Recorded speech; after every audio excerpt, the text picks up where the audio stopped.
On va regarder la dernière, donc c'est une forme un peu particulière, c'est a puissance t, u de t. Donc en fait, la puissance, c'est une variable qui bouge. Donc on va regarder un dessin dans deux cas de figure, c'est plus facile à comprendre. Si a est strictement plus grand que 1, en fait, donc c'est toujours une fonction causale à cause de u de t. Et si je donne des valeurs à a, par exemple, a égale 2, donc pour t égale 0, donc 2 puissance 0, 1, on fait attention. 2 puissance 1, 2, 2 puissance 2, 4, 2 puissance 3, 8. En fait, elle, sa copine, c'est une exponentielle.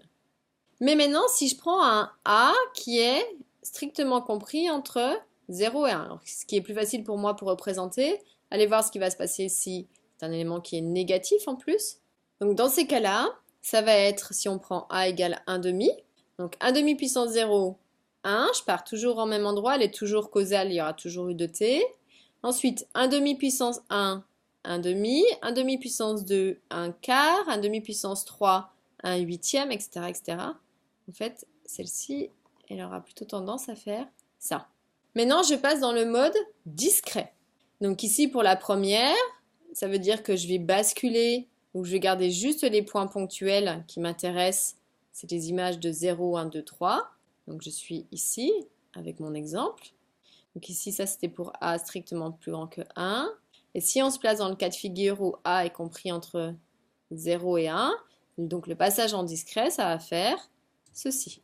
De toute façon, que ce soit l'une ou l'autre des représentations, ce signal, il va s'appeler le signal causal exponentiel discret. Donc il n'a pas de notation particulière, alors que les trois autres, il faut bien garder les bonnes conventions.